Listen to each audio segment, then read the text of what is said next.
بسم الله الرحمن الرحيم. ليس على الضعفاء ولا على المرضى ولا على الذين لا يجدون ما ينفقون حرج إذا نصحوا لله ورسوله ما على المحسنين من سبيل والله غفور رحيم.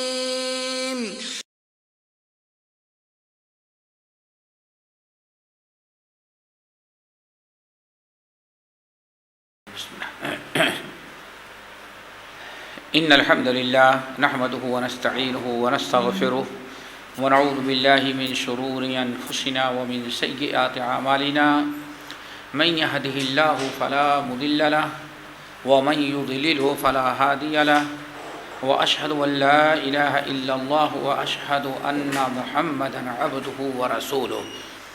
يا أيها الذين آمنوا اتقوا الله حق تقاته ولا تموتن إلا وأنتم مسلمون. يا أيها الناس اتقوا ربكم الذي خلقكم من نفس واحدة وخلق منها زوجها وبث منهما رجالا كثيرا ونساء واتقوا الله الذي تساءلون به والأرحام إن الله كان عليكم رقيبا.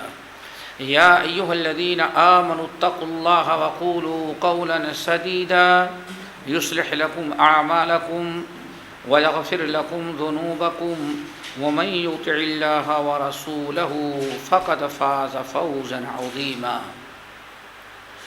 أما بعد فإن خير الحديث كتاب الله وخير الهدي هدي محمد صلى الله عليه وسلم وشر الأمور محدثاتها وكل محدثة بدعة وكل بدعة ضلالة وكل ضلالة في النار. فأعوذ بالله السميع العليم من الشيطان الرجيم. بسم الله الرحمن الرحيم. ليس على الضعفاء ولا على المرضى ولا على الذين لا يجدون ما ينفقون حرج إذا نصحوا لله ورسوله وما على المحسنين من سبيل والله غفور رحيم. ولا على الذين إذا ما أتوك لتحملهم قلت لا أجد ما أحملكم عليه تولوا وأعينهم تفيض من الدمع حزنا ألا يجدوا ما ينفقون. محترم سامعین، ہم نے آپ کے حضرات کے سامنے سورۃ التوبہ کی 2 آیتیں تلاوت کی ہیں، آیت نمبر 91 اور آیت نمبر 92۔ آج انشاءاللہ انہی دونوں آیتوں پر ہم گفتگو کریں گے۔ ان دونوں آیتوں میں اللہ رب العالمین نے نصیحت کا وجوب اور نصیحت کی فرضیت بیان فرمائی ہے۔ نصیحت سے مراد وہ اردو والا لفظ نہیں جس کو ہم لوگ کہتے ہیں وعظ و نصیحت، گرچہ وہ بھی اسی معنی میں ہے، لیکن نصیحت کہتے ہیں کہ انسان بھلائی کا خیر خواہ ہو، ہمیشہ بھلائی چاہے، غیروں کی ہمیشہ انسان بھلائی چاہے، ہمدردی چاہے، ان کو فائدہ پہنچانا چاہے، ان کے کام آنا چاہے، کسی بھی صورت سے ان کو نقصان نہ پہنچائے۔ عربی زبان میں اس کو کہا جاتا ہے نصح اور نصیحہ، یعنی انسان اپنی جانب سے اللہ کی مخلوق کو، دوسروں کا خیر خواہ ہو، ان کا ہمدرد ہو، ہمیشہ ان کا بھلا چاہے، کبھی ان کا برا نہ چاہے، ہمیشہ ان کو فائدہ پہنچانے کی کوشش کرے، نقصان پہنچانے سے اپنے آپ کو بچائے۔ اس کو عربی زبان میں نصیحہ کہا جاتا ہے۔ اسلام میں اس کا بڑا اونچا مقام و مرتبہ ہے۔ امام بخاری رحمۃ اللہ علیہ اور امام بخاری رحمۃ اللہ علیہ کے علاوہ بہت سارے اہل علم نے جریر بن عبداللہ البجلی جو مشہور صحابی ہیں، ان سے روایت کیا، کہتے ہیں کہ بایعت النبی صلی اللہ علیہ وسلم علی شہادت اللہ الہ الا اللہ وان محمد رسول اللہ واقام الصلاۃ وایتاء الزکاۃ والسمع والطاعۃ والنصح لکل مسلم۔ حضرت جابر بن عبداللہ رضی اللہ تعالیٰ عنہما کہتے ہیں کہ ہم نے نبی علیہ السلام کے دست مبارک پر بیعت کیا، بایعنا، ہم لوگوں نے نبی بایعت رسول اللہ صلی اللہ علیہ وسلم، ہم نے رسول اللہ صلی اللہ علیہ وسلم سے بیعت کیا۔ کس بات پر بیعت کیا؟ 6 چیزوں پر۔ نمبر 1 ہم نے بیعت کیا علی شہادت اللہ الہ الا اللہ۔ نمبر 2 وَأَنَّ مُحَمَّدًا رَسُولُ اللَّهِ۔ نمبر 3 وَإِقَامِ الصَّلَاةِ۔ نمبر 4 وَإِيتَاءِ الزَّكَاةِ۔ نمبر 5 وَالسَّمْعِ وَالطَّاعَةِ۔ اور نمبر 6 وَالنُّصْحِ لِكُلِّ مُسْلِمٍ۔ کہتے ہیں ہم نے نبی علیہ السلام سے ان 6 باتوں پر بیعت کیا۔ بیعت کا مطلب وعدہ کیا کہ کبھی ان کی خلاف ورزی نہیں کریں گے۔ وہ 6 چیزیں کیا ہیں؟ نمبر 1 ہم نے نبی علیہ السلام سے بیعت کیا 6 چیزوں پر۔ پہلی چیز یہ ہے علی شہادت اللہ الہ الا اللہ، اس بات پر بیعت کیا کہ ہم اقرار کرتے ہیں اور مرتے دم تک اس پر قائم رہیں گے کہ اللہ کے علاوہ کوئی معبود نہیں ہے، یعنی اللہ تعالیٰ کی وحدانیت پر ہم نے بیعت کیا۔ نمبر 2 وَأَنَّ مُحَمَّدًا رسول اللہ، اور اس بات پر ہم نے بیعت کیا، دوسری چیز جس پر ہم نے بیعت کیا وہ یہ تھی کہ محمد صلی اللہ علیہ وسلم اللہ کے سچے رسول اور پیغمبر ہیں۔ نمبر 3 وَإِقَامِ الصَّلَاةِ، تیسری چیز جس پر ہم نے بیعت کیا وہ یہ تھی کہ ہم برابر نماز کی پابندی کریں گے، نماز ترک نہیں کریں گے۔ چوتھی چیز جس پر ہم نے نبی علیہ السلام سے بیعت لیا وہ تھی وَإِيتَاءِ الزَّكَاةِ، زکوٰۃ ادا کرنا۔ اگر اللہ رب العالمین نے ہمیں صاحب نصاب بنا دیا ہے، ہم پر زکوٰۃ فرض ہو گئی ہے، تو ہم برابر زکوٰۃ ادا کریں گے، کبھی زکوٰۃ سے روگردانی نہیں کریں گے، ہمیشہ پابندی کے ساتھ ہم اپنے مال کی زکوٰۃ نکالا کریں گے۔ نمبر 5 جس پر ہم نے بیعت کیا والسمع والطاعہ، جو ہمارا حاکم وقت ہوگا ہم اس کی ہر اچھی بات کو سنیں گے اور ہر اچھے معاملے اچھی چیز میں ان کی ہم اطاعت و فرما برداری کریں گے۔ نمبر 6 جس پر ہم نے بیعت کیا جو خاص طور سے آج ہمیں بتانا تھا وہ یہ وَالنُّصْحِ لِكُلِّ مُسْلِمٍ، کہ ہر مسلمان کے ساتھ ہم نصح یعنی خیر خواہی کا معاملہ کریں گے۔ ہمیشہ ہم ہمیشہ اپنے مسلمان بھائیوں کی بھلائی چاہیں گے، کبھی کسی مسلمان بھائی کا ہم برا نہیں چاہیں گے۔ کوشش یہ ہوگی ہم اس کے خیر خواہ رہیں، ہم کبھی اس کے بدخواہ نہ بن سکیں۔ ہمیشہ اپنی ذات سے اس کو ہم فائدہ پہنچانے کی کوشش کریں گے، اس سے نقصان دینے سے اپنے آپ کو بچائیں گے۔ یہ اس حدیث کو امام بخاری رحمۃ اللہ علیہ وغیرہ نے کتاب الایمان میں روایت کیا ہے، اور بڑی اہم حدیث ہے کہ اس میں نبی علیہ السلام کے صحابی نبی علیہ السلام صحابہ سے فرائض پر پابندی رضا۔ سوچیں اہم فرائض کیا ہیں اسلام کے ارکان؟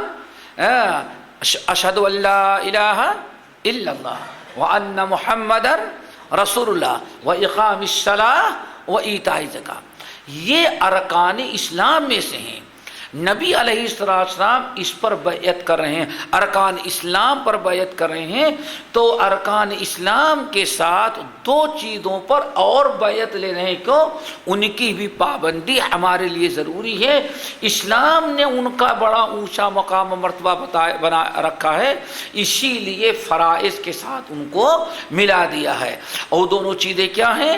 نمبر 1 السمع والطاعہ، اپنے حاکم وقت کی بات کو سنو، اچھی باتوں کو سنو اور ان پر عمل کرو، ان کی اطاعت کرو، ان کی مخالفت نہ کرو، ان کے خلاف خروج نہ کرو اور ان کی ٹانگ پکڑ کر کے کھینچنے کی کوشش مت کرو۔ اور دوسری چیز ان ارکان الاسلام کے ساتھ جس کا بیان ہے وہ ہے وَالنُّصْحِ لِكُلِّ مُسْلِمٍ، ہر مسلمان کے ساتھ ہم خیر خواہی کریں۔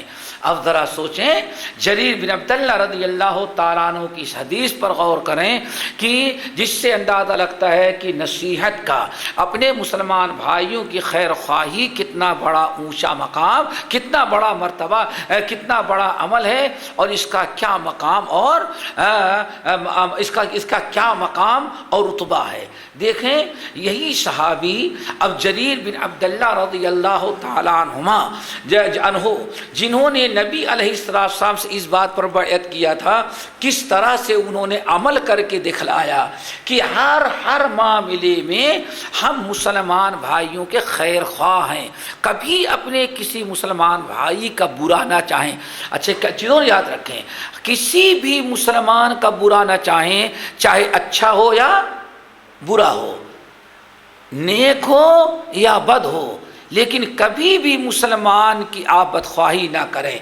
اور اگر آپ اس بات کو اور واضح طور پر سمجھنا چاہیں تو ذرا دیکھیں، بخاری اور مسلم کی اس حدیث پر ذرا غور کریں، اس حدیث پر ذرا غور کریں کہ جس میں نبی علیہ السلام نے فرمایا انصر اخاک ظالما او مظلوما، انصر اخاک ظالما و مظلوما، تم اپنے بھائی کی مدد کرو، ظالم ہے تب بھی مدد کرو اور مظلوم ہے تب بھی مدد کرو۔ جو ہم بتانا چاہتے تھے، خیر خواہی کا معاملہ یہ ایسا اہم فریضہ ہے کہ آپ کا مسلمان بھائی چاہے اچھا ہو یا برا، ہر حال میں فرض ہے کہ آپ اس کے خیر خواہ بنیں، آپ اس کی خیر خواہی کریں، اس کی بھلائی چاہیں، اس کا برا نہ چاہیں۔ اس حدیث سے بات اور واضح ہو جائے گی کہ آپ نے ارشاد فرمایا انصر اخاک ظالما او مظلوما، اے مرد مومن ہمیشہ اپنے مسلمان بھائی کی مدد کرو، چاہے تمہارا بھائی ظالم ہو یا مظلوم ہو۔ ظالم ہے جب بھی اس کی مدد کرو اور مظلوم ہے جب بھی اس کی مدد کرو۔ صحابہ کرام نے کہا یا رسول اللہ ھذا المظلوم فما بال الظالم، یہ مظلوم تو ٹھیک ہے، مظلوم کی مدد کرنی چاہیے، اس پر ظلم ہو رہا ہے، اس کو بچایا جائے، اس کی مدد کریں، یہ تو بات سمجھ میں آتی ہے، لیکن آپ فرما رہے ہیں ظالم کی بھی مدد کرو اور مظلوم کی بھی مدد کرو اور ظالم کی بھی مدد کرو۔ تو فما بال الظالم، ہم ظالم کی کیسے مدد کریں؟ ظالم کی مدد کا تو مطلب یہ ہوگا کہ ہم لوگ کیا کریں، ظالم جس پر ظلم کر رہا ہے ہم لوگ بھی ظالم کے ساتھ مل کر کے مظلوم پر ظلم کریں، اس کیا مطلب ہوگا؟ مظلوم کی مدد کرنا یہ تو بالکل معلوم ہے، ظالم کی مدد کریں وہ کیسے؟ آپ نے ارشاد فرمایا مظلوم کی مدد تو سمجھتے ہو کیسے کرنا ہے، ظالم کی مدد یہ ہے کہ ظالم کو ظلم کرنے سے روک دو۔ اتنی بڑی حدیث، ایسی حکیمانہ بات، ظالم کے ساتھ خیر خواہی کرو، ظالم کے ساتھ بھلائی کرو۔ اور ظالم کے ساتھ بھلائی کیا ہے؟ اگر وہ کسی کو قتل کرنا چاہتا ہے، کسی پر ظلم کرنا چاہتا ہے تو کوشش کر کے اس کو اس گناہ سے بچا لو، اس کو سمجھاؤ، اس کو بتاؤ، اس کا ہاتھ پکڑ لو، اسے روک لو تاکہ کسی پر ظلم نہ کر سکے۔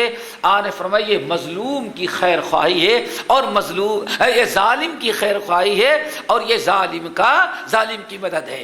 اس حدیث کو سامنے رکھنے کے بعد بات بڑی واضح ہو جاتی ہے کہ اسلام میں نصح یعنی نصیحت کا، خیر خواہی اور بھلائی کا کتنا اونچا مقام و مرتبہ ہے کہ اچھے برے ایک نیک آدمی ہے اس کے ساتھ بھی خیر خواہی کریں، اور ایک گنہگار ہے اس کے ساتھ بھی خیر خواہی کرنا ہے، ہم اس کے ساتھ بھی بھلائی کریں۔ برے کے ساتھ خیر خواہی کیا ہے؟ اس کو برائی سے روکیں، اس کو سمجھائیں، توبہ کی رغبت دلائیں۔ اگر نماز نہیں پڑھ رہا ہے اس کی بھی خیر خواہی ہم کریں کہ اور سمجھائیں کہ بھائی نماز پڑھو، اللہ کے عذاب سے ڈرائیں، عذاب قبر سے ڈرائیں، وعید اور عقاب سے ڈرائیں۔ یہی اصل میں اس کے ساتھ کیا ہے؟ خیر خواہی ہے۔ تو حضرت جابر بن عبداللہ رضی اللہ تعالیٰ عنہ نے کہا وَالنُّصْحِ لِكُلِّ مُسْلِمٍ، چھٹی چیز جس پر ہم نے نبی علیہ السلام سے بیعت کیا وہ یہ ہے کہ ہر مسلمان کے ساتھ ہم نصیحت یعنی ہر مسلمان کے ساتھ خیر خواہی اور بھلائی کریں، کسی کا ہم برا نہ چاہیں، ہمیشہ اپنے بھائیوں کا ہم بھلا چاہیں۔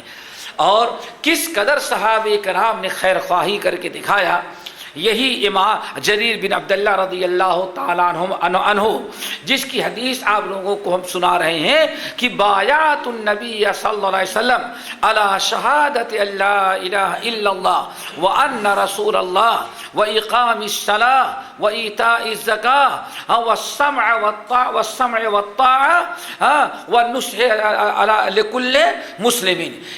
بیعت کرنے کے بعد زندگی بھر انہوں نے غیروں کی خیر خواہی کیسے کی، کس قدر ہمیشہ لوگوں کا بھلا چاہا، کبھی انہوں نے کسی کا برا نہ چاہا۔ اگر کوئی بھلائی اپنے حق میں ہے لیکن دوسرے کے حق میں وہ بھلائی بری ثابت ہو رہی ہے تو اپنے حق میں بھلائی کے بجائے اس کے ساتھ بھلائی کی، اس کو نقصان اور خسارے سے بچا لیا۔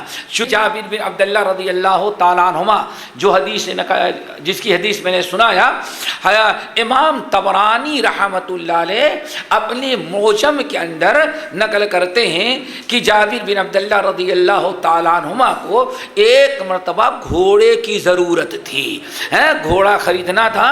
انہوں نے اپنے غلام اپنے خادم کو کہا یہ جاؤ بازار سے کوئی گھوڑا اچھا دیکھ کر کے خرید لاؤ میرے لیے۔ گئے، غلام بڑا تیز و طرار تھا، بڑا چالاک تھا۔ حضرت جابر بن عبداللہ رضی اللہ تعالیٰ عنہ اس پر جریر بن عبداللہ رضی اللہ تعالیٰ عنہ ان پر بھروسہ بھی کرتے تھے۔ الحمدللہ خیر خواہی کا عالم یہ تھا کہ ان کا غلام جب مارکیٹ میں گیا اور جانے کے بعد دیکھا کہ ایک بہترین گھوڑا ہمارے آقا کے لائق بک رہا ہے، اس سے بات کیا، کہا یہ گھوڑا کتنے میں بیچو گے؟ کہا اتنے میں، کہا نہیں اتنا نہیں دیں گے۔ آخر میں آ کر کے غلام نے گھوڑے کو 300 درہم میں پٹا لیا کہ 300 درہم ہم دیں گے۔ اس نے کہا ٹھیک ہے 300 درہم میں ہم اپنا گھوڑا آپ کو دے دیتے ہیں۔ کہا 300 درہم دیں اور گھوڑا لے جائیں؟ کہا نہیں، ہم پیسہ لے کر کے نہیں آئے ہیں، ہم آقا کی طرف سے خریدنے کے لیے آئے ہیں، آپ اپنا گھوڑا لیں، ہمارے ساتھ چلیں، آقا کے سامنے گھوڑا باندھ دیں اور وہیں آپ کو 300 درہم کیش دے دیتے ہیں، اپنے گھوڑے کی رقم لے کر کے واپس آ جائیں۔ جریر بن عبداللہ رضی اللہ تعالیٰ عنہ کا خادم گھوڑا اور گھوڑے کے مالک کو لے کر کے پہنچ گیا۔ گھوڑا بڑا پسند آیا۔ حضرت جریر بن عبداللہ رضی اللہ تعالیٰ عنہ نے پوچھا کہ تم نے کتنے میں گھوڑا خریدا؟ کہا ہم نے بہت مناسب ریٹ میں خریدا ہے۔ کہا کہ کتنے میں؟ کہا 300 درہم میں نے یہ گھوڑا خرید لیا ہے۔ ہم اور آپ اگر ہوتے تو فوری طور پر کہتے بھائی اس میں کچھ اور 10 درہم کر دو، 225 چلو 290 لے لو، 250 لے لو کچھ۔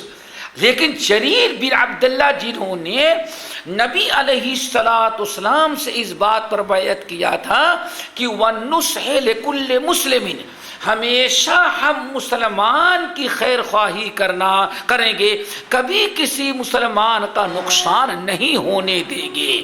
ہمیشہ خیر خواہ ہوں گے، بدخواہ نہیں ہوں گے۔ حضرت جریر بن عبداللہ نے کہا اچھا بہت اچھا کیا تم نے، اپنے نوکر کو بٹھایا اور اپنے غلام کو بیٹھایا اور گھوڑے کے مالک کو بلایا، کہا تم نے گھوڑا کتنے میں بیچا؟ کہا 300 درہم میں۔ کہا اتبیعہ ب400 درہم، اس گھوڑے کو تم 400 درہم میں بیچو گے؟ وہ سوچتا ہے کہ پاگل ہوگا یہی کہیں گے بھائی تو پاگل ہی ہوگا۔ ہر آدمی جو ہے خریدتا ہے تو چیز گھٹاتا ہے، انہیں کیا کر رہا ہے؟ بڑھا رہا، وہ بھی معاملے پورا ہے 1/4 بڑھا دیا، 3 کے بجائے 400۔ کہا اس نے سمجھ مذاق کر رہے ہیں، کہا نہیں صحیح بتاؤ۔ کہا لے لیں گے۔ کہا ٹھیک ہے، اتبیعہ ب500 درہم، 500 میں بیچو گے؟ اس نے کہا اب سوچا کہ ہاں دے رہا تو ہمیں لینے میں کیا ہے، چلو 500 میں دے دو۔ پھر کہا اتبیعہ ب600 درہم، اچھا بتاؤ 600 میں؟ کہا انشاءاللہ دے دیں گے۔ وہ تو 300 میں ڈبل قیمت پا رہا ہے۔ دیکھو واللہ دنیا میں نبی کے فرمان پر جو مسلمانوں نے عمل کر کے دکھا دیا ہے، دنیا میں کوئی اپنے پیشوا کی ایسی اتباع بتا نہیں سکتا۔ صرف نبی کے چاہنے والوں نے نبی کی اتباع ایسی کی، کیوں؟ ان کو معلوم تھا نبی کی پیروی ہی میں میری نجات ہے، نبی کی پیروی ہی میں رب کی خوشنودی اور رضا ہے، نبی کی پیروی ہم کریں گے ہمارے گناہوں کی مغفرت اور بخشش ہے۔ اور سمجھتے تھے ہماری دنیا آخرت کی کامیابی بھلائی رب نے نبی کی فرما برداری میں رکھا ہے، اسی لیے کہا اچھا ٹھیک ہے 600 لے لوں گا۔ تھوڑی دیر بیٹھے رہے، کہا اچھا بتاؤ، گھوڑے کو خوب دیکھا اوپر نیچے دائیں بائیں، ب700 درہم، 700 میں تم بیچ سکتے ہو؟ 700 پسند ہے؟ کہا بالکل۔ پھر گھوڑے پہ نگاہ ڈالی تو کہا کہ دیکھو تمہارا گھوڑا 800 کا ہم خریدیں گے۔ اللہ، غلام نے کتنے کا خریدا؟ 300، اور یہ بڑھاتے بڑھاتے کتنے لے گئے؟ یعنی سمجھو ڈبل کر دیا، یعنی جو قیمت تھی اس کی ڈبل۔ کتنی بار کیا ہو گیا؟ ارے 100 اور دیتے سیدھے 900 ہو جاتا بھائی، تگنا کر دیا انہوں نے تقریباً۔ بہرحال غلام کو بڑا غصہ آیا، مجھ کو کس لیے بھیجے تھے آپ؟ خود گئے ہوتے خریدنے کے لیے؟ میں تو اس کو 300 میں پٹا کر کے لایا، 500 بڑھا کر کے 800 آپ نے اس کو دے دیا۔ اور کچھ لوگ اکٹھا ہو گئے، ہر آدمی جریر کو ملامت کرتا ہے، بھائی اگر آپ کو نہیں پسند تھا ان کا خریدنا، اس کا سودا، تو آپ نے بھیجا کیوں اس کو؟ خود جا کے خریدے ہوتے۔ اور یہ کون سا تک ہے کہ وہ بیچارہ لینے والا 300 میں دے رہا ہے اور آپ دینے والے کتنے دے رہے ہیں؟ 800 دے رہے ہیں۔ کہا بات اصل یہ ہے، یہ میرا ہاتھ دیکھو، میں نے نبی علیہ السلام سے بیعت کیا تھا۔ یہی حدیث پڑھ کے سنائی، کیا بیعت کیے تھے؟ بایعت النبی صلی اللہ علیہ وسلم علی شہادت اللہ الہ الا اللہ وان محمد رسول اللہ واقام الصلاۃ وایتاء الزکاۃ والسمع والطاعۃ والنصح لکل مسلم۔ ہم نے 6 باتوں پر نبی علیہ السلام سے بیعت کیا تھا، اور یہ بیعت بھی کیسی کہ ہر 6 باتوں پر بیعت کیا تھا۔ ان میں 6ٹھی بات تھی کہ ہمیشہ اپنے مسلمان بھائی کی خیر خواہ کرنا، ہر لکل مسلم، ہر مسلمان کا خیر خواہ رہنا۔ تو بات اصل یہ خیر خواہی کے پر میں نے بیعت کیا تھا، اور خیر خواہی یہی ہے کہ یہ میرا گھوڑا اگر ہوتا اور میں بیچنے کے لیے جاتا تو 800 سے کم میں اس کو نہ بیچتا۔ ہو سکتا ہے کہ بھولا بھالا ہو، جو اس میرے تیز ترار غلام نے 300 میں پٹا لیا، ہو سکتا ہے کہ اس کے لیے کوئی مجبوری رہی ہو کہ چلو بھائی کام نکل جائے، ابھی جتنا مل رہا ہے بیچو اس کو، کام چلاؤ اپنا۔ ہو سکتا ہے اس کے لیے کوئی پریشانی رہی ہو، تو خیر خواہی کرنے پر ہم نے اللہ کے رسول سے بیعت کیا ہے۔ اور نبی کے فرمان کا تقاضا یہ ہے کہ میں اس کے ساتھ بھلائی کروں، اور جتنے میں یہ گھوڑا ہے 800 کا، میرا گھوڑا ہوتا تو میں 800 کو بیچتا، جو میں نے اپنے لیے پسند کیا وہی اپنے مسلمان بھائی کے لیے پسند کیا۔ دنیا میں اس کا ریکارڈ کوئی ہے، اس کی نظیر اور مثال کوئی پیش نہیں کر سکتا۔ بہت زیادہ خیر خواہ۔ ایک بات اور ہمیں یاد آئی ان کے متعلق، انہوں نے جو بیعت کیا کہ ہر مسلمان کے ساتھ خیر خواہی کر کے دکھایا۔ ابھی آپ نے دیکھ لیا ایک عام سی چیز،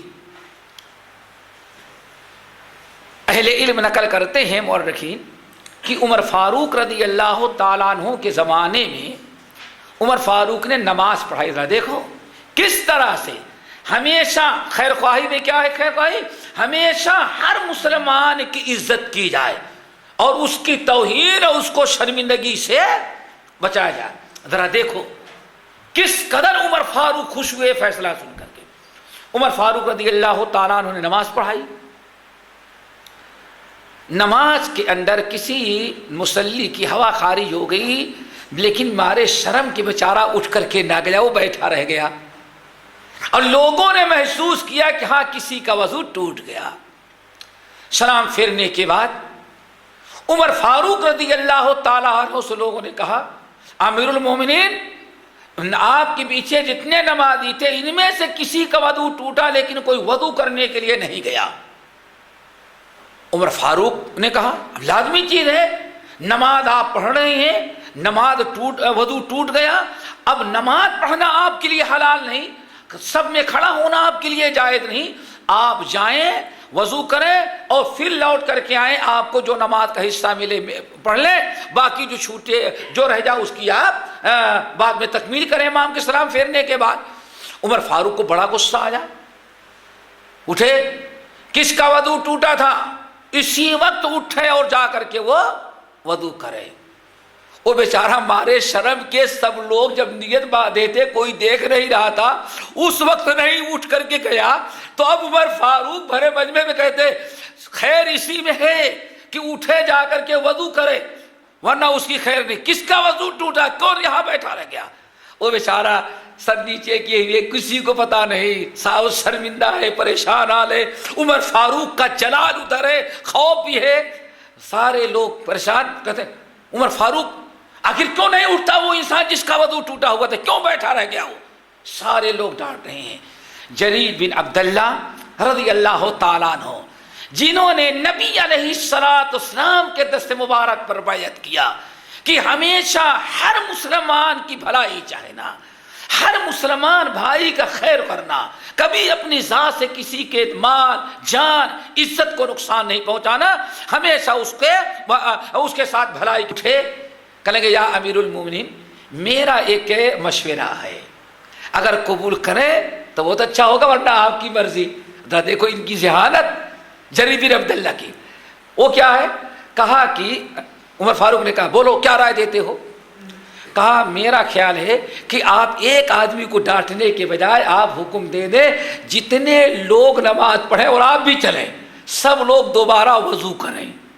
اللہ اکبر، دیکھو آپ بھی اٹھیں اور جتنے نمازی ہیں سب چل کر کے وضو کریں، اور وضو کر کے پھر آپ ایک مرتبہ نماز پڑھا دیں۔ عمر فاروق نے اس سے کیا فائدہ ہوگا؟ دوبارہ سب کو تکلیف دے؟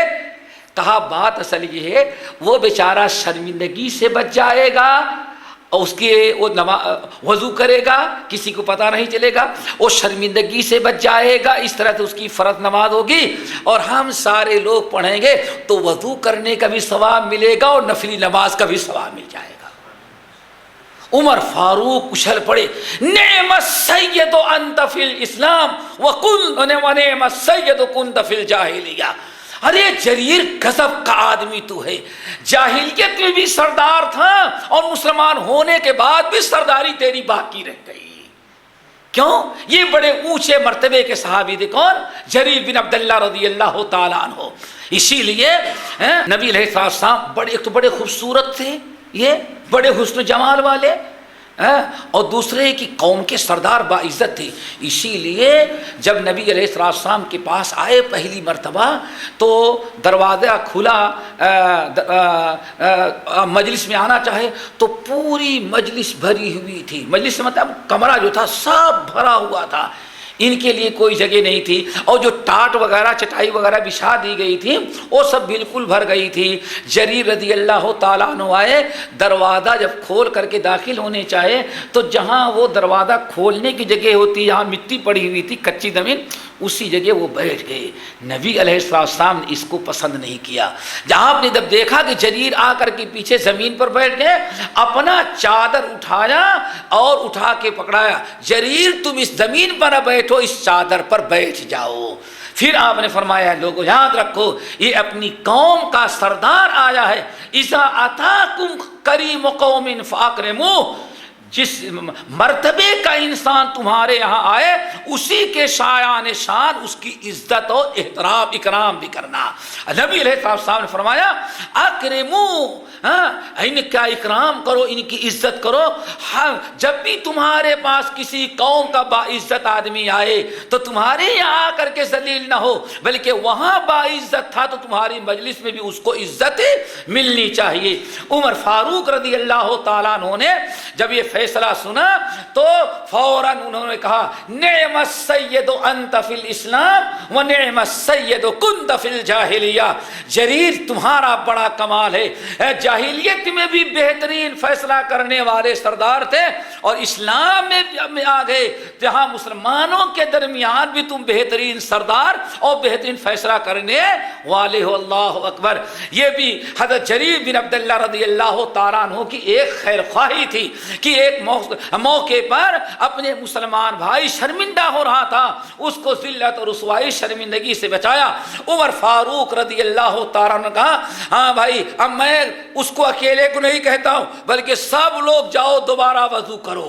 سب لوگوں نے وضو کیا، پھر دوبارہ عمر فاروق نے نماز پڑھائی، اس پردہ پوشی ہو گئی اور سب کو نفل وضو کرنا اور نفل نماز پڑھنے کا اجر و ثواب مل گیا. تو یہ بڑی خیر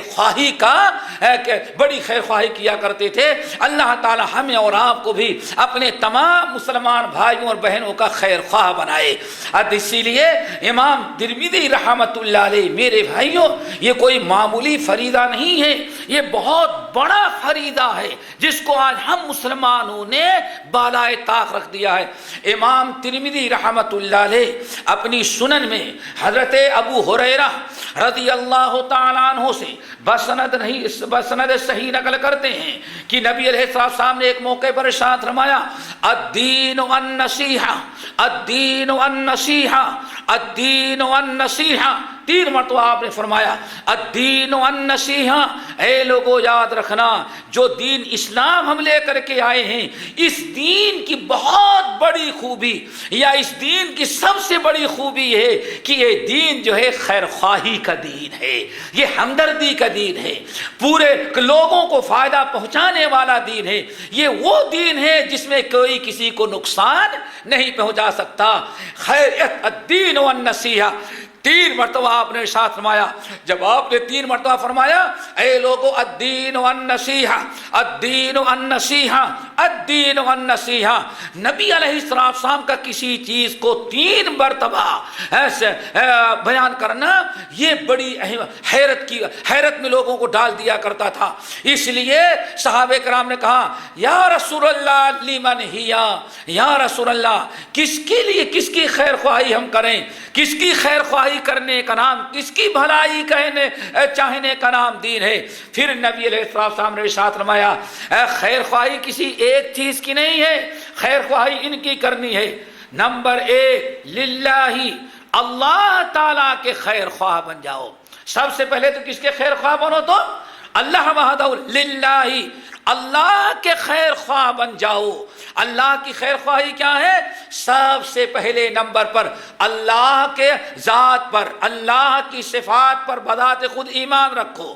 دوسرے نمبر پر اللہ تعالیٰ کی خیر خواہی یہ ہے کہ اللہ کے بندے جو کفر و شرک میں ڈوبے ہوئے ہوں ان کو، اور جو اللہ تعالیٰ کے بدخواہ بن چکے ہیں، اللہ کی خدائی غیروں کو دے رہے ہیں، یہ سب سے دوسری خیر خواہی یہ ہے کہ ایسے لوگوں کو ہم اللہ تعالیٰ کا خیر خواہ بنائیں، یعنی توحید کی دعوت دیں۔ تیسری خیر خواہی یہ ہے کہ اللہ تعالیٰ نے جو کچھ ہمیں حکم دیا نافرمانی نہ کیا جائے، آپ اس کی فرما برداری کریں، اللہ کی اطاعت کریں، یہ تیسری خیر خواہی ہے۔ چوتھی بڑی عظیم ترین خیر خواہی اللہ رب العالمین کی یہ ہے میرے بھائیوں کہ اللہ کی ذات، اللہ کی صفات پر، اللہ تعالیٰ کی عبادات پر اگر کوئی کچھ اعتراض کرتا ہے تو سب سے بڑا فریضہ یہ ہے کہ ہم اس غلط فہمی کو دور کریں اور اس کے اعتراضات کا جواب دے کر کے ہم اللہ تعالیٰ کی ذات کو پاک ثابت کر دیں۔ اسی طرح سے اللہ تعالیٰ کی ایک اہم ترین خیر خواہی یہ ہے، اللہ کی خیر خواہی میں سے ایک عظیم ترین خیر خواہی ہے کہ اللہ تعالیٰ کا محبوب دین ایک ہی دین ہے، ان الدین عند اللہ الاسلام، اللہ کے نزدیک صرف دین اسلام ہی بہترین دین ہے، اسلام کے علاوہ کوئی دین اللہ تعالیٰ کو مقبول، اللہ تعالیٰ کے ہاں قابل قبول نہیں ہے۔ اس لیے اب اسلام کے خلاف جتنے پروپگنڈے کیے جائیں، اسلامی احکام پر جتنے اعتراض کیے جائیں، اسلام کے خلاف جتنی زہر افشانی کی جائے، ان تمام چیزوں سے اسلام کے تمام چیز ہماری کوشش ہونی چاہیے کہ ان تمام چیزوں سے اسلام کو ہم بری بتائیں اور واضح کر دیں کہ نہیں، دنیا میں قیامت تک کے لیے دین اسلام سے بہتر دین دنیا اور آخرت دونوں میں کامیابی کے لیے اسلام کے علاوہ کوئی دین نہیں ہے۔ سب سے پہلی اللہ کے رسول نے فرمایا پھر وَلِكِتَابِ ہی، اللہ کے کتاب کی خیر خواہ بنے، یعنی کتاب اللہ کی خیر خواہی، کتاب پر ایمان رکھیں، کتاب پر پڑھیں، کتاب پر عمل کریں، کتاب کو سیکھیں، اولاد کو سکھائیں، لوگوں کو سکھائیں، یہی اللہ تعالیٰ کی کتاب کے ساتھ خیر خواہی ہے۔ نمبر 3 وَلِأَئِمَّةِ الْمُسْلِمِينَ،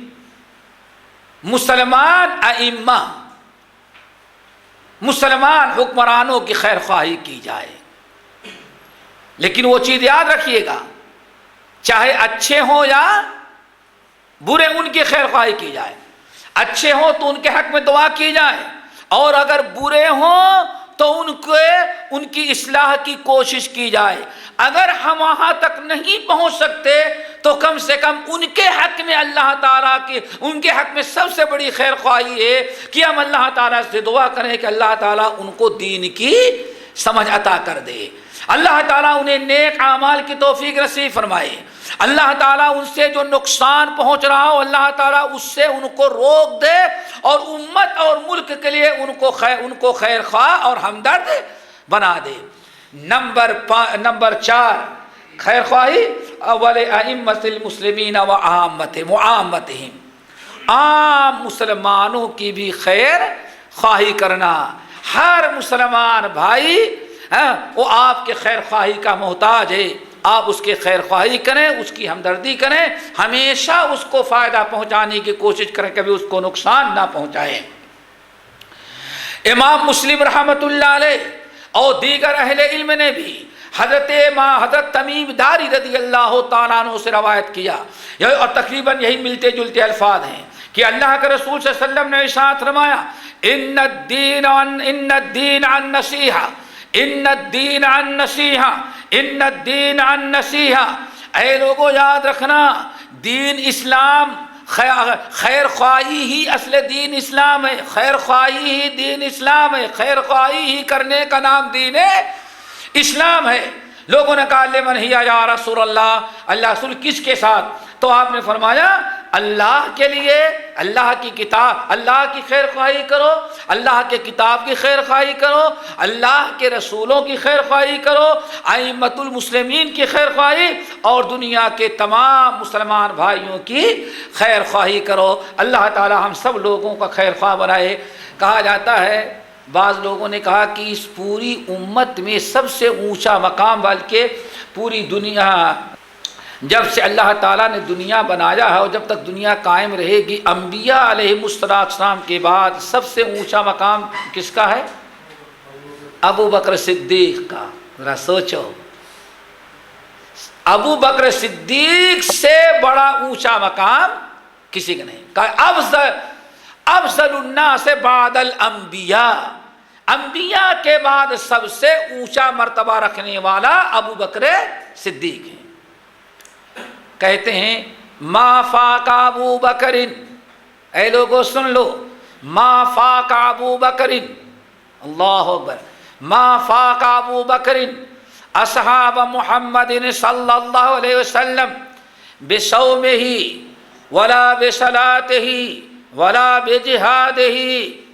اے لوگو یاد رکھو، انبیاء کے بعد سب سے اونچا مقام ابو بکر کو جو ملا، اور محمد صلی اللہ علیہ وسلم کے ایک دو ساتھی نہیں تھے، ابو بکر کے علاوہ ہزاروں ساتھی نبی علیہ السلام کے اور تھے، جو ابو بکر سے زیادہ نبی علیہ السلام کے پاس رہا کرتے تھے بسا اوقات۔ یاد رکھو، ابو بکر صدیق تمام انبیاء کے بعد ساری امتوں پر، اور اس امت میں محمد صلی اللہ علیہ وسلم کے صحابہ اور ساتھیوں پر، آخر ابو بکر کو جو سب سے اونچا مقام و مرتبہ حاصل ہوا، جو فوقیت حاصل ہوئی، تو کان کھول کر کے سن لینا، ما فاق ابو بکر بصلاۃ، ابو بکر اپنے نماز کے ذریعے دنیا میں سب سے بڑے نہیں بنے، ولا بصدقۃ، ابو بکر اپنے صدقے کی وجہ سے سارے صحابہ پر اونچا مقام حاصل نہیں کیے، ولا بجہاد، جہاد کے ذریعے ابو بکر کو یہ مقام حاصل نہیں ہوا، ولیکن فاق بشیء فی قلبہ، اصل میں ابو بکر کو جو یہ مقام و مرتبہ دنیا میں حاصل ہوا، وہ اس چیز کی بنا پر جو ابو بکر کے دل میں تھا۔ لوگوں نے پوچھا ابو بکر کے دل میں کیا تھا؟ کہا ابو بکر کے دل میں دو چیزیں تھی، اللہ دونوں سے ہم ساتھیوں کو نواز دے۔ کہتے ما فاق ابو بکر اصحاب محمد صلی اللہ علیہ وسلم بصلاۃ ولا بصدقۃ ولا بجہاد ولکن فاق بشیء کان فی قلبہ، دل کے اندر یہ دو چیزیں تھیں، ان دو چیزوں کی بنا پر ابو بکر جو ہے کائنات میں انبیاء کے بعد سب سے بڑا مرتبہ حاصل کر لیے۔ وہ دونوں چیزیں کیا ہیں؟ نمبر ایک، کان الحب للہ، ابو بکر نے زندگی میں جس سے بھی محبت کیا تو صرف اللہ کی رضا کے لیے کیا، صرف اللہ کی رضا کے لیے۔ اور اگر اندازہ لگانا چاہیں تو اس طرح سے لگا سکتے ہیں، جس دن جب فتح مکہ کے موقع پر ابو بکر صدیق رضی اللہ تعالیٰ عنہ نے دیکھا کہ سارے لوگ، سارے کفار اور مشرکین بت پرست نبی علیہ السلام کے پاس دوڑے آ رہے ہیں، بیعت کر کے کلمہ پڑھ رہے ہیں، اپنے اسلام کا اعلان کر رہے ہیں۔ کوئی اپنے باپ کو لے کے دوڑا آ رہا ہے، کوئی کلمہ پڑھنے کے بعد اپنی ماں کو لے کے دوڑا آ رہا ہے، کوئی اپنے دادا کو اٹھائے کندھے پر بیٹھائے لے کر کے چلا آ رہا ہے۔ صدیق اکبر صبر نہ کر سکی، نبی علیہ السلام لوگوں سے بیعت لینے میں مشغول تھے۔ صدیق اکبر بازو سے نکل اٹھے اور چلے گئے۔ کچھ دیر کے بعد نبی علیہ السلام نے دیکھا تو سارے لوگ موجود ہیں، لیکن ابو بکر جو ہے وہ غائب ہیں، ابو بکر غائب ہیں۔ پوچھا کہاں گئے ابو بکر؟ بس لوگوں نے کہا یہاں سے اٹھے اور کہاں گئے معلوم نہیں۔ تھوڑی انتظار ہو رہا، تھوڑی دیر میں اپنے باپ ابو قحافہ کو کندھے پر بیٹھائے ابو بکر صدیق رضی اللہ تعالیٰ عنہ چلے آ رہے، اولا کر کے نبی علیہ السلام کے سامنے بیٹھا اور کہا یا رسول اللہ، یہ میرے والد کلمہ پڑھنے کے لیے مسلمان ہو رہے ہیں۔ کلمہ پڑھ کے مسلمان ہو رہے ہیں، ان کو کلمہ پڑھائیے۔ نبی علیہ السلام نے عزت افزائی کرتے ہوئے فرمایا کہ ابو بکر اس عمر میں اپنے والد کو تم کیوں یہاں زحمت دیے لے کر کے آئے؟ ذرا انتظار کرتے، فرصت پانے کے بعد ہم خود تمہارے والد کے پاس چلے ہوتے۔ یہ بڑی عزت افزائی تھی، یہ تو ہو گئی۔ پھر جب کلمہ پڑھ کر کے ابو قحافہ اسلام لا چکے، اب ابو بکر زارو قطار رو رہے ہیں، زارو قطار رو رہے ہیں۔ اللہ کے رسول نے پوچھا ابو بکر کیوں رو رہے ہو؟ یہ تو خوشی کا موقع ہے کہ تمہارا باپ مسلمان ہو گیا۔ ابو بکر نے کیا کہا؟ یا رسول اللہ، اللہ کی قسم، یہ میرے باپ جو مسلمان ہو رہے ہیں یہ خوشی ہے، لیکن اس سے 1000 گنا زیادہ خوشی ہوتی جبکہ آپ کے چچا ابو طالب مسلمان ہو گئے ہوتے۔ آپ نے فرمایا کیوں؟ اس وقت تمہیں زیادہ خوشی کیوں ہوتی؟ کہا کہ بات اصل یہ ہے، اب میرے باپ مسلمان ہوئے تو ہمارا دل خوش ہوا، اگر ابو طالب مسلمان ہو گئے ہوتے تو آپ کا دل خوش ہو جاتا۔ تو جس چیز سے آپ کا دل خوش ہو جائے وہ مجھے زیادہ پسند ہے اس چیز سے جس سے ابو بکر کا دل خوش ہو۔ ایک پہلی چیز تھی۔ دوسری چیز جو ابو بکر کے دل میں تھی، جس کی بنا پر سب ساری دنیا پر فوقیت حاصل کر لیے، کہا گیا کہ وَنُصْحُ لِكُلِّ مُسْلِمٍ، ابو بکر جیسا امت کا خیر خواہ دنیا میں کوئی نہیں گزرا۔ انبیاء کے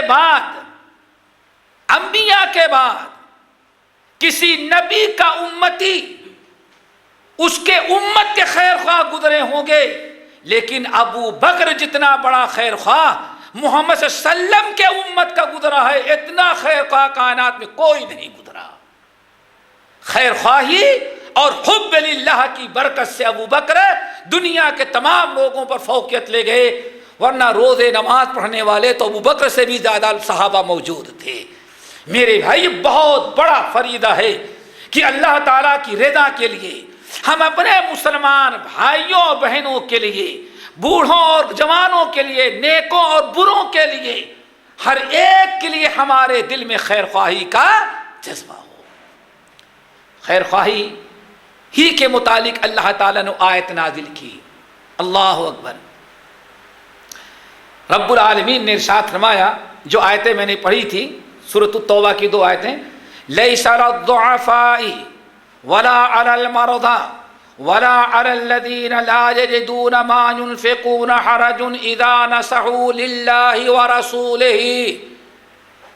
یہ بہت اونچا مقام و مرتبہ بیان کیا جا رہا ہے، اور اس آیت کے روشنی میں کہا جاتا ہے مجبوری کے بنا پر سارے فرائض تو ساکت ہو جاتے ہیں، لیکن خیر خواہی کرنا ایسا فریضہ ہے، یہ بیماری، کمزوری، بڑھاپے، اندھے پن، لنگڑے لولے ہونے کے باوجود بھی یہ خیر خواہی ختم نہیں ہوتی۔ آپ پر نماز فرض ہے، جماعت سے پڑھنی چاہیے۔ آپ بیمار ہو گئے، بیٹھے بیٹھے پڑھ لیں، فرصت مل گئی، نماز ادا ہو گئی۔ ایک انسان ایسا ہے اس پر گشی تاری ہوئی یا بیمار ہے، بستر پر پڑا ہوا ہے، ہزاروں فرائض ترک کر دے رہا ہے، لیکن خیر خواہی کا فریضہ نہیں ترک کر سکتا۔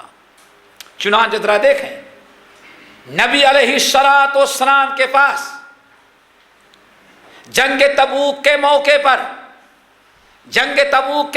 پر نبی علیہ السلام کے پاس کچھ لوگ آئے، یا رسول اللہ ہمارے اندر لڑنے کی طاقت ہے، جہاد کا شوق ہے، اسلام کی سربلندی کے لیے جان دینے کا جذبہ ہے، لیکن آپ اتنی دور جہاد پر جا رہے ہیں کہ سواری کے بغیر وہاں تک نہیں جا سکتے، اس لیے اگر آپ میرے پاس سواری نہیں ہے، اگر سواری کا انتظام کر دیتے تو میں بھی چلا جاتا۔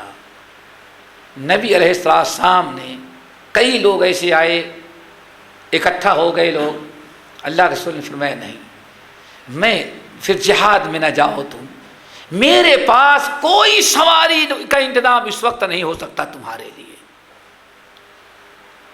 اللہ کے رسول نے جب انکار کر دیا تو وہ لوگ اپنی غربت اور اپنی فقر و محتاجگی اور اپنی غریبی پر رونے لگے، آنسو نکل گئے۔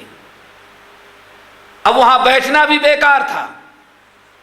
جب واپس لوٹے تو روتے روتے ان کی داڑھیاں جو ہیں تر ہو گئی تھی، آنکھ سے آنسو بہ رہے تھے، اور ایک ہی افسوس کر رہے تھے، رب آپ نے مجھے اتنا غریب بنایا کہ اتنے بہترین موقع پر ہمیں سواری کا ہمارے پاس سواری کا انتظام نہیں۔ رب آپ نے ہمیں غریب نہ بنایا ہوتا تو میں بھی سواری پر بیٹھتا، رومیوں سے لڑنے کے لیے جہاد پر مدینے سے نکل جاتا، جہاد کے لیے مدینے سے نکل جاتا۔ اپنی غربت، اپنی مجبوری اور فقر و محتاجگی پر روتے ہوئے واپس چلے گئے۔ اللہ رب العالمین ان کے بارے میں آیت نازل کی، لیس علی الضعفاء ولا علی المرضى ولا علی الذین لا یجدون ما ينفقون حرج اذا نصحوا للہ ورسولہ۔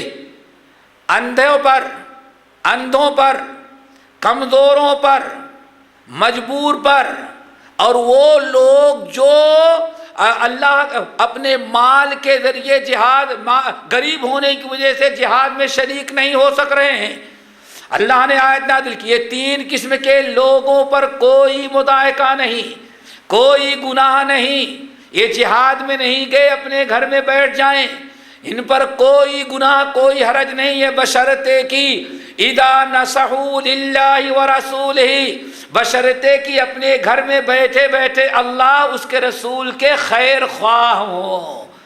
اتنا تو سوچتے رہیں اللہ نبی کی حفاظت کرنا، اللہ تعالیٰ دین کو بچانا، کافروں پر ہمارے بھائی جو لڑنے کے لیے گئے ان کو غلبہ عطا کرنا۔ اگر اپنے گھر میں بیٹھے بیٹھے اندھے ہیں، چلنے کے لائق نہیں ہیں، راستہ طے نہیں کر سکتے، لنگڑے اور لولے ہیں، اپنی جگہ سے حرکت نہیں کر سکتے ہیں، وہیں مجبوری میں، معذوری میں بستر پر پڑے ہوئے خطرناک بیماریوں میں کروٹ بدلنا مشکل ہے، وہیں لیٹے لیٹے بھی اگر دل میں اللہ اس کے رسول کی خیر خواہی کا جذبہ رکھتے ہیں تو بستر پر بیٹھے ہیں لیکن اللہ تعالیٰ کے ہاں ان کو کوئی گناہ نہیں ملے گا۔ کیوں؟ خیر خواہ ہیں۔ اذا نصحوا للہ ورسولہ، اللہ رب العالمین نے فرمایا ما علی المحسنین من سبیل، اللہ فرماتے ہیں یہ محسنین میں ہیں، ذرا دیکھو اپنے خیر خواہی کے جذبے کی بنا پر گرچہ بستر پر بیٹھے ہیں لیکن اللہ نے ان کو گنہگار نہیں بلکہ کیا بتایا، ما علی المحسنین، یہ محسنین ہیں، یہ احسان کرنے والے لوگ ہیں۔ بہرحال آئیں، ان کا مقام و مرتبہ سمجھ گئے نا۔ ایک معذور لوگوں کا طبقہ تھا جو لڑنے کے لائق نہیں تھے، سفر کرنے کے لائق نہیں تھے، مرضى بستر پر پڑے ہوئے ہیں، اندھے ہیں، چل پھر نہیں سکتے، لیکن اپنے جگہ پر بیٹھے بیٹھے بستر پر کیا کرتے تھے؟ اللہ اس کے رسول کے دین اور اسلام کے خیر خواہ تھے۔ بستر پر بیٹھے ہیں لیکن اچھا سوچ نہیں ہے، خیر خواہی کا جذبہ ہے۔ اللہ اکبر۔ اب ان کے ساتھ اللہ نے اور کیا کیا وہ ذرا سنیں۔ نبی علیہ السلام جب جنگ تبوک سے واپس، تبوک کے موقع پر واقعہ ہے، واپس آ رہے تھے تو آپ نے ارشاد فرمایا ایک موقع پر، ذرا سنو، لقد خلفتم بالمدینۃ اقواما، اے ہمارے مجاہدوں اور اے ہمارے صحابیوں جو مدینے سے نکلے روم تک گئے، 1 مہینہ وہاں کفار عیسائیوں سے چیلنج کرتے رہے اور 1 مہینے کے بعد بھوکے پیاسے واپس آ رہے ہو، 1 مہینہ جانا اور 1 مہینہ آنا، اور اتنا لمبا سفر۔ عارف من لقد خلفتم بالمدینۃ اقواما ما انفقتم من نفقۃ ولا قطعتم وادیا ولا نلتم من عدو نیلا الا وقد شرکوکم فی الاجر۔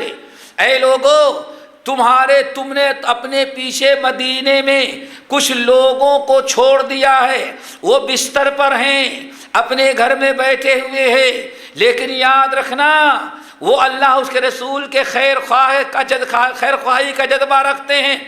وہ گرچہ بستر پر پڑے ہوئے ہیں، گھر میں بیٹھے ہیں، لیکن یاد رکھو پورے اس سفر میں شروع سے آخر تک ما انفقتم من نفقۃ، تم نے جو اپنا مال خرچ کیا ہے، ولا قطعتم وادیا، یا تم نے کہیں راستہ طے کیا ہے، جتنے قدم تم نے اٹھائے ہیں، اور بڑی عجیب سے بات ولا نلتم من عدو نیلا، یا دشمنوں سے تمہیں کوئی تکلیف پہنچی ہے، لیکن یاد رکھنا وہ بیٹھے مدینے میں ہیں، لیکن جو تم نے مال پورے سفر میں خرچ کیا، یا جو تم نے تکلیف اٹھائی ہے، یا دشمنوں سے جو تمہیں پریشانیاں لاحق ہوئی ہیں، اللہ کے رسول نے فرمایا مدینے میں بیٹھنے والے سارے لوگ جو معذور ہیں، شرکوکم فی الاجر، تمہارے ساتھ اللہ نے بیٹھے بیٹھائے ان کو بھی اجر و ثواب میں شامل کر رکھا ہے. پیسہ ایک نہیں خرچ کیا ان غریبوں نے، لیکن خیر خواہی کے جذبے نے ان کو، تم نے جو خرچ کیا، جتنا ثواب تم کو دیا، اللہ نے اتنا ہی ثواب ان کو بھی دیا ہے. کہ یہ خیر خواہی کا مقام و مرتبہ ہے. بخاری اور مسلم کی روایت ہے، ان بالمدینۃ اقواما، ان بالمدینۃ اقواما ما قطعتم وادیا ولا سرتم سیرا. اے لوگو تم یہاں آئے ہو، 2-2.5 مہینے گزر گئے، مدینے میں تم نے کچھ اپنے ایسے بھائیوں اور بہنوں کو، معذورین کو، تم نے غریبوں کو چھوڑا ہے، لیکن یاد رکھنا ما قطعتم وادیا ولا سرتم سیرا، تم جہاں جہاں جتنے قدم مدینے سے اٹھائے تھے تبوک تک، اور تبوک کے واپسی میں، اور جتنی مشقتیں یا جتنی پریشانیاں تم نے اٹھایا ہے، اللہ نے سارے تمہارے نیک کاموں میں ان معذورین مدینہ کو بھی تمہارے ساتھ شامل کر دیا اجر و ثواب میں، تمہارے جہاد کے اندر. یا رسول اللہ کیف وہم بالمدینہ، کچھ لوگوں نے کہا یا رسول اللہ وہ ہمارے ساتھ اجر و ثواب میں کیسے شامل ہو سکتے ہیں، وہ مزے سے اپنے گھروں میں مدینہ میں بال بچوں میں بیٹھے ہیں، ہم میں اور ان میں فرق کیا رہ گیا؟ ہم 3 مہینے پریشانی اٹھا کر کے جتنا اجر و ثواب پائے، اگر ہمارے اجر و ثواب میں وہ بھی شریک ہیں جو گھروں میں بیٹھے رہ گئے ہیں، تو دونوں میں فرق کیا ہوا؟ کیف وہم بالمدینہ، انہیں کیسے ہمارے ساتھ اجر میں شامل کیا جا سکتا ہے؟ وہ مدینے میں بیٹھے ہوئے ہیں اور ہم تبوک کے اندر ہیں. آنے فرمایا نعم نعم، تم ہم سفر میں ہو اور وہ مدینے بیٹھے، لیکن حبسہم العذر، وہ اپنے اندر بڑا شوق و جذبہ رکھتے ہیں، دین کی خیر خواہی ہے، اللہ اس کے رسول کے خیر خواہ اور بہی خواہ ہیں. عذر کی بنا پر اگر وہ تمہارے ساتھ شریک نہیں ہے تو خیر خواہی کی برکت سے اللہ تعالیٰ نے اجر و ثواب میں ان کو شامل کر دیا ہے. پھر آپ نے سورۃ التوبہ کی آیت تلاوت کی. بہرحال کہنے کا مقصد ہے میرے بھائیوں، ہمیں اپنے تمام مسلم بھائی اور بہنوں کے لیے خیر خواہ، اللہ کا خیر خواہ، رسول کا خیر خواہ، کتاب اللہ کا خیر خواہ، نبی کی سنتوں کے خیر خواہ، اپنے حکمرانوں کے خیر خواہ، اور اپنے تمام مسلمان بھائیوں کے لیے کہ خیر خواہ ہوں، کیسا بھی ہو لیکن خیر خواہی ہم پر ضروری ہے. اللہ تعالی ہم سب کو بھائیوں کا خیر خواہ بنائے. باقی انشاءاللہ آئندہ اقول قولی ھذا واستغفر اللہ من کل ذنب واتوب الیہ.